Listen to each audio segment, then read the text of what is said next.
සම්බුදුරජාණන් වහන්සේ උන්වහන්සේගේ ආයු සංස්කාරය අත්අරිනවා. ඒ කියන්නේ මාරයට පොරොන්දු වෙනවා.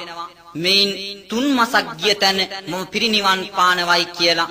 බුදුවරයෙක් තමන්ගේ ආයු සංස්කාරය අත්හරිනකොට මුළු මහත් මිහිතලයේම කම්පා වෙන එක සිරිතක්.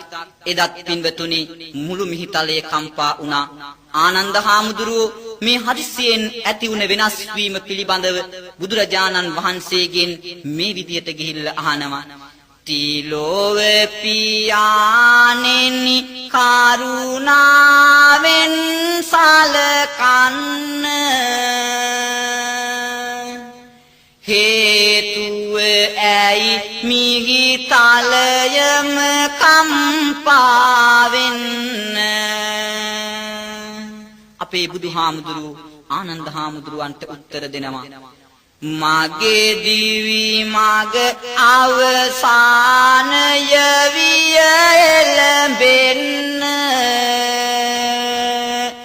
ආනන්දය සිතුවා පිරිනිවනට යන්න. අන්න ඒ අවස්ථාවේ ආනන්ද හාමුදුරුවන්ට පුදුම විදිහේ වේදනාවක් ඇති වෙනවා. ඒත් සමගම බුදුහාමුදුරුවෝ මෙහෙම කියනවා. කියනවා නම් මේ කල්පය මෙහි වැඩ ඉන්න පුළුවන් ආනන්දය ඔබ වෙනුවෙන් ඉන්න. එහෙම කිව්වත් ආනන්ද හාමුදුරුවෝ මේ අවස්ථාවේදී පියවිසිහිය නැති වෙලා ජීවත් වුණේ මාරාවේශව හිටපු ආනන්ද හාමුදුරුවන්ට.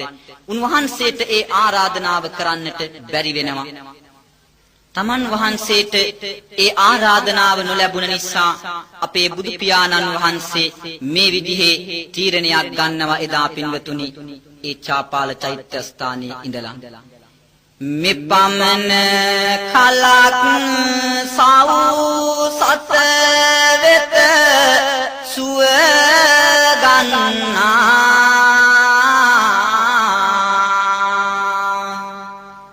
දම් දෙසමින් මෙමා මේ ලොව සරමින්නා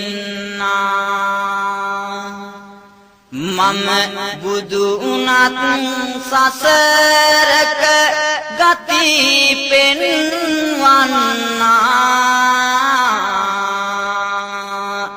මින් තෙමාසකට පසු